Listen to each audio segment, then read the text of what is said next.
Perbarui ilmu Islam kamu bersama Religion di tv1news.com dan TV1 Connect.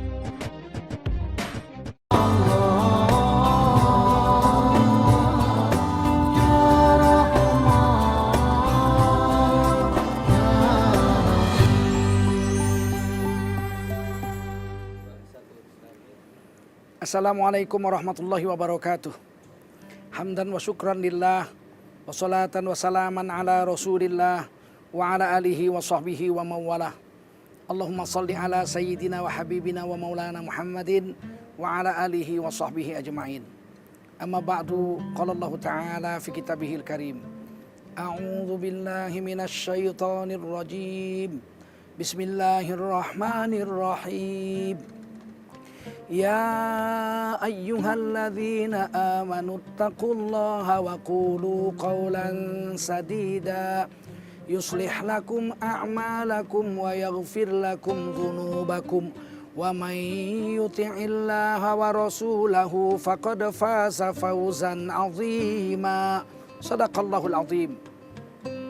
Pemirsa TV1 dimanapun Anda berada, wajiblah kita bersyukur kepada Allah SWT. Salawat dan salam kita sampaikan untuk baginda Rasulullah sallallahu alaihi wasallam. Hidup di dunia tidak lama, apalagi umur umat Nabi Muhammad SAW. Kata Nabi hanya kira-kira 60-70 tahun. Setelah itu kita akan wafat. Dan setelah wafat kita masuk ke dalam kubur. Di sana ada satu alam yang disebut alam barzakh, yang terpisah dengan dunia. Di alam barzakh kita akan terbaring lama, hidup di alam barzakh lama. Meskipun dikatakan mati, kata Imam Qurtubi dalam kitab Tadhkiratul Mauta, karena berpisahnya jasad dengan ruh disebut mati. Tapi ruhnya hidup di dalam kubur. Di dalam kubur ada dua tingkatan alam barzakh. Yang pertama yang disebut illiyun. Wa ma adraka ma illiyun, kitabum marqum. Apa itu illiyun? Tempat yang pasti yang disediakan Allah untuk orang-orang di alam barzakh yang sudah mati, tapi orang-orang mulia. Mereka diletakkan di illiyun. Sedangkan orang-orang yang mati bejat, mati dalam kedurhakaan, homoseks, lesbian, pemain narkoba, penjual narkoba, peminum khamar, pezina-pezina, pemakan riba, pencuri.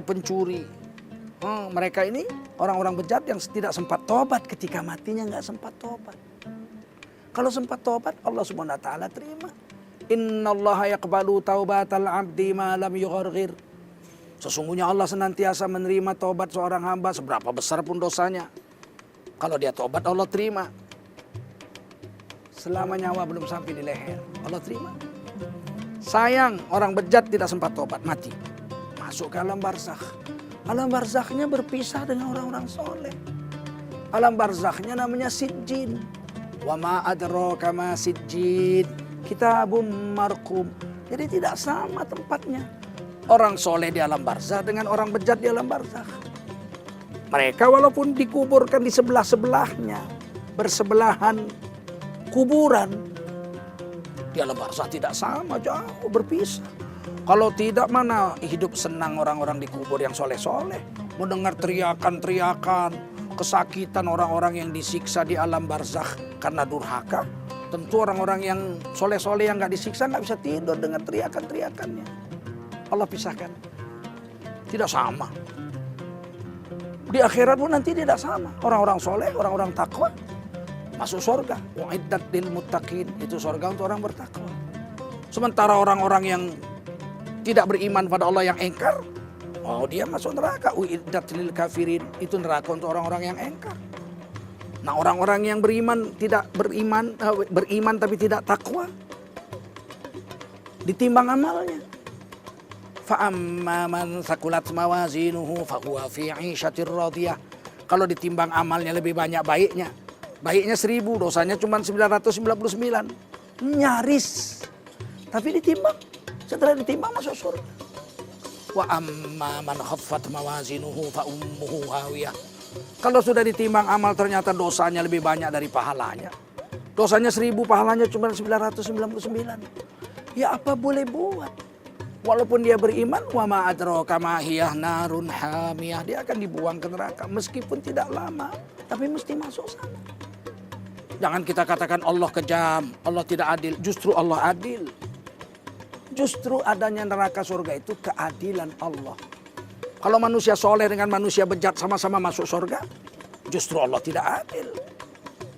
Nanti orang-orang soleh masuk surga satu rombongan.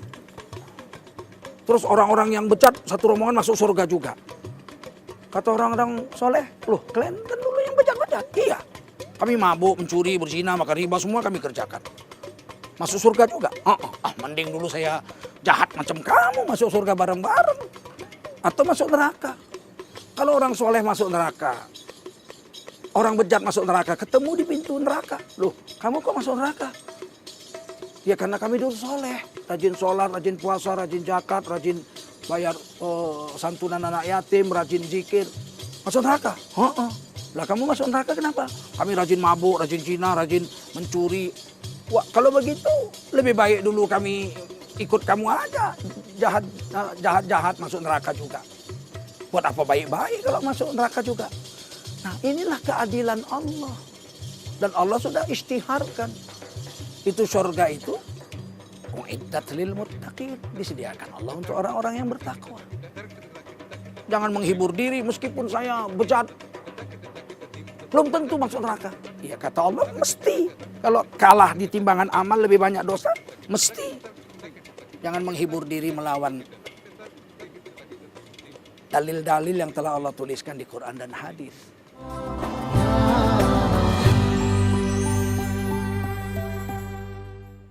Nah inilah saudara-saudaraku yang mulia. Yang pertama kita mau beritahu bahwa hidup sebentar. Allah SWT pisahkan orang soleh dengan orang bejat. Di dunia Allah pisahkan. Di kubur Allah pisahkan. Di akhirat pasti Allah pisahkan. Sekarang pertanyaan. Apakah benar orang-orang bejat dengan orang-orang soleh di dunia dipisahkan Allah? Iya, benar. Kata Imam Ghazali dalam satu hadis yang dia kutip oleh beliau dalam kitab Ihya Ulumuddin. Adalah ruh manusia itu seperti tentara. Ruh manusia itu, arwah manusia seperti tentara. Mereka akan mencari kawan-kawannya masing-masing. Menjadi satu kelompok-kelompoknya masing-masing. Susah juga memahamkan hadis ini. Tapi Allah SWT alhamdulillah memberikan pemahaman kepada para ulama kita untuk kita pahamkan hadis-hadis Nabi dari penerangan-penerangan para ulama. Ruh manusia seperti tentara. Dia akan mencari kawan-kawannya masing-masing. Boleh kita uji. Kalau ada kawan kita ahli merokok, nggak bisa hidup tanpa rokok. Satu hari bisa 3 bungkus merokok. Kita bawa di tempat yang ramai, katakanlah di stasiun bus. Kemudian kita tinggalkan dia. Kita bilang jangan pergi mana-mana, sini aja ya. Saya mau pergi setengah jam, nanti saya kembali lagi. Kita akan ketemu lagi ya. Tapi kamu jangan pergi-pergi. Baik, dia tunggu kita di terminal bus itu. Kita pergi jauh, dari jauh kita teropong. Tiba-tiba ada orang duduk ngobrol-ngobrol sebentar pergi. Datang lagi orang lain duduk ngobrol-ngobrol sebentar dengan teman kita pergi. Tiba-tiba ada satu orang yang ketiga datang cerita-cerita dengan kawan kita. Kita lihat dari teropong, akrab, santai, ketawa-ketawa, cocok, pembicaraan, klop nyambung. Sampai setengah jam nggak pulang-pulang, kawannya nggak bisa-bisa mereka berdua. Datangilah, pasti kedua-duanya hobi merokok. Nah, itu mesti satu model. Kalau yang satu itu kawan kita merokok sampai 3 bungkus, dalam 1 jam aja dia merokok 30 batang misalnya. Maka tentu aja orang yang datang itu nggak mau ngobrol sama dia. Terganggu dengan rokoknya. Kalau bukan perokok nggak mau, nggak akan betah ngobrol-ngobrol dengan dia. Maka kata Nabi benar, Imam Ghazali benar mengajarkan pada kita bahwasanya manusia seperti ruh manusia itu seperti tentara. Kalau nggak satu kesatuannya dia nggak akan betah bersama. Saya beri contoh satu. Pada tanggal 5 Oktober, maka diadakan upacara bendera Hari Angkatan Bersenjata Republik Indonesia. Yang sekarang disebut Hari TNI, Tentara Nasional Indonesia. Dari mana-mana datang, dari rumah masing-masing. Ada yang dari Cipete, ada yang dari Cilegon, ada yang dari Tanjung Priok, ada yang dari Jakarta Timur, ada yang dari mana-mana datang semua. Berbagai macam kesatuan. Kumpul di Cilangkap di lapangan besar. Bercampur baur. Angkatan udara, angkatan laut, TNI Angkatan Darat juga ada yang zeni tempur, ada yang infanteri, bercampur-campur ngobrol-ngobrol. Tiba-tiba pengumuman. Saudara-saudara peserta upacara, 20 menit lagi upacara akan dimulai. Maka semua peserta upacara agar kembali kepada kesatuannya masing-masing. Tiba-tiba jadi infanteri satu barisan, zeni tempur satu barisan, angkatan laut, marinir satu barisan, Kopasgat satu barisan, nggak campur-campur lagi. Kita lihat sana semuanya satu barisan, satu barisan. Nggak ada lagi yang seperti tadi campur-campur. Seperti itulah ruh manusia. Dia akan kembali kepada kesatuannya masing-masing. Orang soleh dengan orang soleh. Orang bejat dengan orang bejat. Homosek dengan homosek. Pembaca Quran dengan pembaca Quran. Ahli zikir dengan ahli zikir. Pedagang dengan pedagang. Pedagang yang jujur berkawan dengan pedagang yang jujur. Pedagang yang penipu berkawan dengan pedagang yang penipu. Politikus yang jujur berkawan, berkoalisi dengan politikus yang jujur. Politikus yang curang berkoalisi dengan politikus yang curang. Biasa saja gitu. Dokter yang baik bergabung dengan dokter yang baik. Dokter yang soleh nggak mau aborsi. Dokter yang bejat dia mau aborsi. Kong kali kong dengan dokter-dokter yang lain. Seperti itu. Akunting yang jujur gabung dengan akunting yang jujur. Akunting yang mau kong kali kong dengan perusahaan menipu pembukuan, mengakali pembukuan. Dia akan bekerja sama dengan orang-orang yang tukang mengakali pembukuan. Ketangkepnya itu kalau nasib sial aja. Nasib sial, ketahuan, ketangkep. Kalau enggak, mereka tetap aja berkolaborasi. Nah di tengah-tengah kehidupan seperti ini, kita ini umat akhir zaman. Kita disuruh memilih teman. Wakunu ma'al muttaqin. Kamu bergabunglah sama orang-orang bertakwa. Kalau kamu kurang-kurang takwa dikit, kawan-kawan yang lain takwa, nanti kamu keseret jadi orang takwa. Saya lemah. Orang lemah bergabung jadi satu. Dalam rangka menuju ketakwaan. Jadi kuat. Tapi orang lemah, 100 orang lemah gabung jadi satu jadi kuat. Saya teringat waktu kecil-kecil dulu. Kami masih pakai batu senter. Batu bateri. 2 baterainya senter. Kalau ngaji pakai batu senter. Seminggu nanti sudah nggak terang. Baterainya lemah. Bapak kami akan belikan 1, nggak beli 2. 1. Nanti dites mana yang lebih kuat dipakai. Ditambah yang baru. Yang udah lemah pinggir. Diletakkan di senta dinding kamar. Bertumpuk tuh banyak puluhan baterai-baterai lemah yang sudah tidak bisa dipakai. Kita pakai yang baru-baru. Yang kuat-kuat. Satu hari tetangga saya, kakek-kakek datang. Minta baterai. Nen, nang omamu eneng ono baterai. Ono kek. Tapi saya rasa dinggo. Wes ora eneng cahayane wis merlep. Kata orang Medan merlep. Wah nggak apa-apa. Aku tak bawa Bali, dibawa 1 keranjang. Keranjang bambu dibawa. Dia bilang kayak nggak bisa dipakai. Udah kamu diam aja. Wis menengahin kok bengi mbok delok wis terang iki padang iki. Aku rek nyolo iwak. Saya mau cari ikan di sawah. Bacok ikan malam-malam. Nanti ini terang bateraimu yang lemah ini.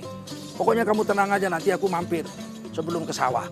Jam 9 malam, dia mampir ke rumah saya. Assalamualaikum. Waalaikumsalam. Hi, buat delok iki. Bateraimu wis kuat. Ternyata dia buat senter sendiri dari bambu yang bisa menyatukan 20 baterai lemah. Baterai-baterai saya lemah 20 biji. Digantinya bolanya besar, dipasangnya kabel ke belakangnya itu. Dibikinnya kayak bambu, cek. Terangnya bukan main. Bisa 10 kali lebih terang dari 2 batu baterai yang saya punya yang senter yang kecil itu. Saya bilang kok bisa terang? Kok iso padang kek? Lah iki sing lemot dadi siji 20 ya dadi kuat.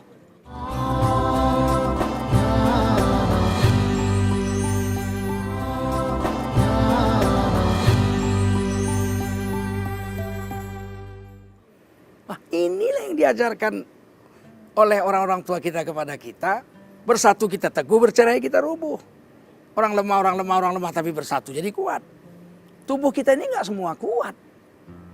Ada yang kuat kaki, ada yang lemah kuping, ada yang lebih lemah lagi rambut, ada yang lembut seperti lidah, ada yang tajam seperti gigi. Kal jasadil wahid, seperti tubuh yang satu. Kalau bersatu dahsyat manusia. Laqad khalaqnal insana fi ahsani taqwim. Sungguh kami telah jadikan manusia dalam bentuk paling cantik, paling kuat, paling hebat di antara makhluk lain, paling pinter, paling unggul. Kenapa? Bersatunya yang lemah dengan yang kuat. Oleh karena itulah kita tidak bisa sombong, oh saya paling kuat, saya harus paling dihormati.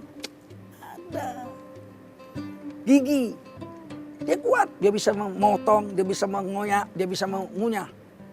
32 pasang gigi, tapi gigi nggak boleh sombong. Saya yang paling kuat, maka seluruh tubuh harus gigi. Alangkah jeleknya kita kalau dari kepala sampai kaki gigi semua. Nggak ada hebatnya manusia. Sampai jalan pun pakai giginya. Nggak kuat gigi untuk jalan. Yang kuat untuk jalan kaki. Tangan bilang saya bisa meninju, saya kuat. Kalau tangan semua badan kita mana enak-enaknya. Atau lidah, saya paling hebat, saya bisa bicara ribuan kata, bisa mempengaruhi jutaan orang. Iya, tapi kalau seluruh tubuh kita lidah semua, manalah indah. Tidak ada hebatnya manusia kalau lidah semua. Ya lidah cukup satu. Tangan 2, ada jari-jarinya, ada yang kuat, ada yang besar jempol, ada yang kecil seperti kelingking. Tapi bersatu jadi tinju, jadi kuat. Ini yang diajarkan oleh Rasulullah SAW kepada kita. Oleh karena itu mari, dalam usia yang pendek di dunia ini, kita harus memilih. Pilihlah orang-orang soleh. Bersatulah dengan orang-orang soleh. Kelemahan-kelemahan kita akan ditutupi oleh kawan-kawan kita yang soleh. Keunggulan-keunggulan kita akan dipakai dan dipergunakan sebaik-baiknya oleh teman-teman kita yang soleh. Orang bertakwa. Nabi Ibrahim pernah doa, waja'alna lil muttaqina imama. Alangkah indahnya doa ini. Ya Allah, jadikanlah kami menjadi imam, pemimpin bagi orang-orang yang bertakwa. Nabi Ibrahim nggak minta pemimpin dari orang-orang bejat. Waja'alna lil muttaqina imama. Ya Allah, jadikanlah kami pemimpin atas orang-orang yang bertakwa. Timbul pertanyaan kita, kenapa mesti minta pemimpin atas orang bertakwa? Karena menjadi pemimpin orang bertakwa itu nikmat. Kita salah dinasehatinya dengan ikhlas supaya kita betul. Kita betul didukung. Disaput, didukung. Kita meleset, diluruskannya. Kita lalai, diingatkannya. Kita malas, didorongnya. Kita di depan, diikutnya. Kita di belakang, ditariknya. Kita di samping, digandengnya. Kita di atas, dijunjungnya. Betapa nikmatnya jadi pemimpin atas orang-orang bertakwa. Tapi kalau memimpin orang-orang bejat tidak ada enaknya. Kita baik dibunuhnya. Kita larang dia berbuat bejat, dibunuhnya kita, menghalangi selera katanya, menghalangi nafsunya. Kita ikut berbuat bejat sama dia, dihinanya kita, kamu pemimpin gak beres sama dengan kami, rusaknya. Gak dihormatinya. Kita di depan didorongkannya kita supaya jatuh. Kita di belakang disepaknya, ditendangnya kita. Kita di samping disikutnya. Kita di atas ditariknya supaya jatuh. Tidak ada kenikmatan memimpin manusia-manusia bejat. Tidak ada kenikmatan berkumpul dengan manusia-manusia bejat. Tapi kan enak Pak, bisa berzina, bisa mencuri, bisa mabuk, bisa makan hak orang, bisa menipu macam-macam. Tidak ada. Sebab hati manusia pasti bertentangan dengan kebejatan. Nun, jauh di dalam lubuk hati kita itu ada kata nurani. Nurani kita yang disebut burhan. Dia pasti menolak segala macam kebejatan. Orang-orang yang berbuat maksiat itu pura-pura bahagia. Sebenarnya di dalam hatinya dia merasakan pahit. Ini pasti nggak cocok dengan jiwanya, nggak cocok dengan orang-orang soleh, nggak cocok dengan hati nurani, nggak cocok dengan budi pekerti, nggak cocok dengan akhlak, nggak cocok dengan Allah dan Rasulnya. Mana ada orang berbahagia dalam keadaan seperti itu? Mereka berzina sambil ketawa-tawa. Sebetulnya dalam hatinya merasakan ketakutan, kecemasan. Buktinya nggak berani depan umum. Sembunyi. Berarti kan nggak berani depan umum kan berarti ada sesuatu yang keliru, yang salah, yang harus dia tutupi. Koruptor, pencuri, nggak berani terang-terangan. Berarti dia sedang menyembunyikan sesuatu aib yang orang lain tidak boleh tahu. Kata Nabi, dosa adalah sesuatu yang kau kerjakan, hatimu nggak tenang dengan pekerjaan itu, dan kau tidak mau ada orang lain mengetahui perbuatanmu itu. Itu dosa. Mudah-mudahan bisalah kita berjuang dalam hidup yang sebentar ini. Memilih jalan yang lurus, memilih teman yang lurus, hidup dalam kebaikan, tolong menolong berbuat baik, tidak tolong menolong dalam berbuat kejahatan. Semoga kita semua mati husnul khotimah, mendapatkan kemuliaan dari Allah Subhanahu wa taala. Billahi taufiq wal hidayah. Wassalamualaikum warahmatullahi wabarakatuh.